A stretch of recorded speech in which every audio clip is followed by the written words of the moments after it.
¿Qué impacto están teniendo ya las primeras decisiones en forma de órdenes ejecutivas, 70 y tantas, firmadas por Donald Trump inmediatamente después de asumir la presidencia de los Estados Unidos?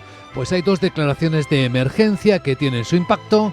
Una, la emergencia energética, con la promesa de explorar más en búsqueda de petróleo y gas en suelo americano, conseguir bajar a la mitad los precios de las gasolinas, de los carburantes y vender energía a todo el mundo. El precio del petróleo en los mercados internacionales ha empezado a bajar, pero no mucho. Estamos viendo ahora mismo el precio del petróleo americano, del West Texas, y está vendiéndose el barril West Texas a $76.60. Un descenso que es poco apreciable también en el precio del barril europeo de momento. Aunque es verdad que ahora está empezando a negociarse más a la baja, ha estado en $80 barril durante la noche, el barril Brent en Londres, ahora está en 79,88 bajando, pero apenas 3 décimas sobre el precio de ayer. Importante, la bajada del dólar. El mercado empezó a atribuir a la política arancelaria que proyecta todavía no decidida, hay retraso en la implementación y probablemente matices, pues que el dólar va a perder algo de fuerza. Lo está haciendo ahora mismo un euro, que ayer estaba a $1,03, está casi a 1,04. Tampoco es una gran diferencia. Todavía se está examinando lo que ha decidido Donald Trump en este primer día de mandato. Pero se nota así, por ejemplo, en el mundo cripto, que sigue muy fuerte, con el Bitcoin todavía por encima de los $101.000. Llegó a los 108.000 ayer, cuando estábamos a punto de ver el solemne acto de toma de posesión del presidente de los Estados Unidos. Quien va a centrar sus primeras decisiones, ya lo ha hecho, en el lado político con el indulto a los 1.600 procesados por el asalto al Capitolio, mientras que en paralelo el presidente saliente indultaba a toda su familia, incluso de forma preventiva, sin estar acusada de nada, lo que muestra hasta qué punto están tensas las relaciones entre los dos partidos estadounidenses, demócratas y republicanos, y hasta qué punto no se fían de qué tipo de caza de brujas se realicen en uno y en otro lado. Pues tenemos en esta escena económica algunos puntos de atención importantes. Quizá el que refleja la filosofía de Trump en su nueva relación con el mundo, y es la política arancelaria.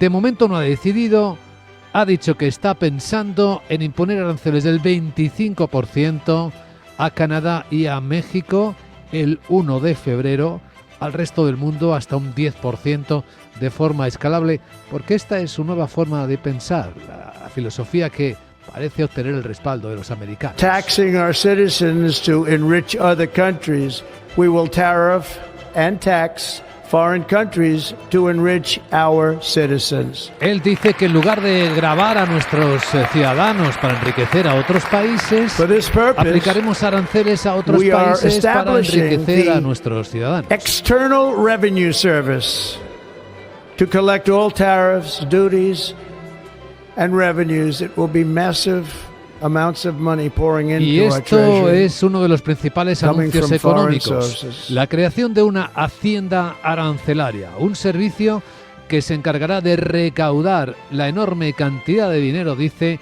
en las transacciones comerciales con otros países. Ya ha empezado a cambiar cosas, saca a Estados Unidos del Acuerdo del Clima de París, del acuerdo para imponer un tipo mínimo en el impuesto de sociedades en la OCDE del 15%, y vendrán más cosas. Análisis hoy en la gran tertulia de la economía de estas primeras decisiones en Capital Radio con Rafael Moreno, Julián Salcedo y Eduardo Abad. Pero vamos a mirar más ampliamente al mundo. Acaba de comenzar el foro de Davos y un ejercicio que realizamos de forma periódica en Capital Radio es examinar los riesgos globales. Hoy nos va a adelantar el informe que va a presentar ante el récord de dirigentes del mundo en esta localidad suiza, una de las organizaciones de gestión de riesgos, de análisis de riesgos más importantes, Mars Advisory. Su managing director en España, Portugal y Turquía, José María Carulla, estará con nosotros en directo dentro de media hora con los detalles. Y después, pues la gran tertulia de la economía hasta que abran las bolsas de Europa, que según apuntan los futuros, va a ser a la baja. Ahora mismo estamos observando cómo el futuro del Eurostoxx viene con caídas de 4 décimas, 4 o 5 décimas, 5.162. Los futuros americanos venían mejor hasta que escucharon lo de los aranceles y ahí se atenuaron un poco. Aún así suben los futuros del S&P 500, 9 puntos, es una décima, está en los 6.041 puntos.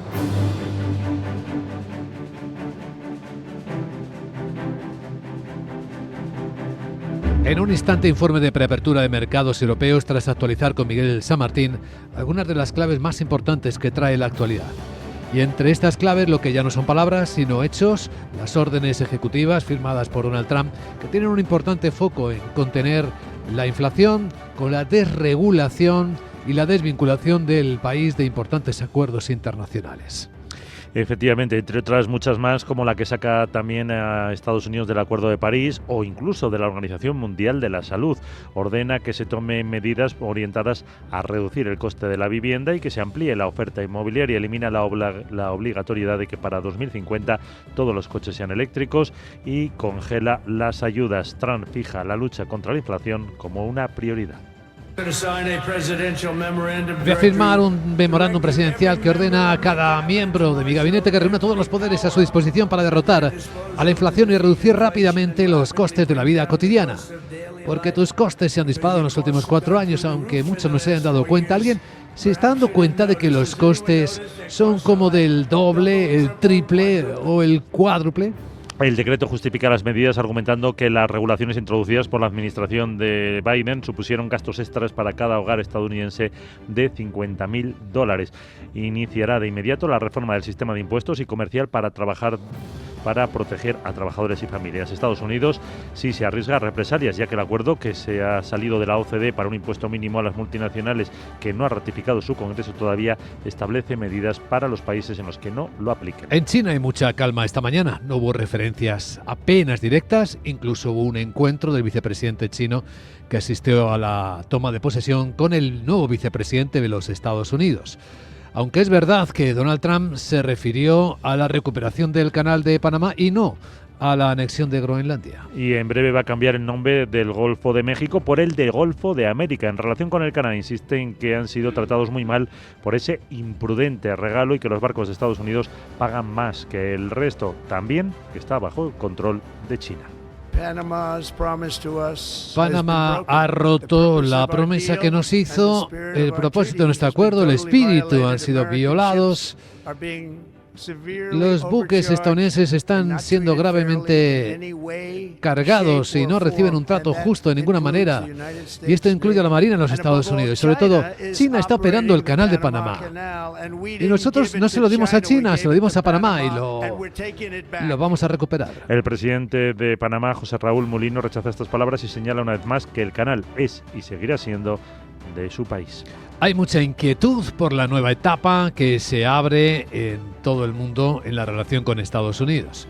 Lo veremos por el lado europeo, pero es que incluso las empresas americanas que hacen negocios con Europa están preocupadas. Un informe de la Cámara de Comercio estadounidense en la Unión destaca el pesimismo de los americanos al respecto. De hecho, revela que 9 de cada 10 prevén un empeoramiento de las relaciones comerciales y de inversión. Entre ambos también tienen una visión pesimista sobre los cambios políticos y que 2/3 espera que tengan un impacto negativo en sus operaciones en los próximos años. Una preocupación que se aplica también a las políticas de ambos lados del Atlántico y que la mayoría de empresas de Estados Unidos preguntadas prevé ese impacto negativo de las políticas anunciadas por la propia Unión Europea. El canciller alemán, Olaf Scholz, apela a la unidad del bloque comunitario.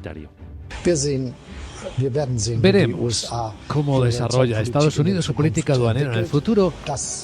Entonces, podremos analizarla muy de cerca, reaccionar rápidamente. Europa ha organizado ya su política comercial y, por tanto, también la cuestión de los aranceles como una actividad conjunta.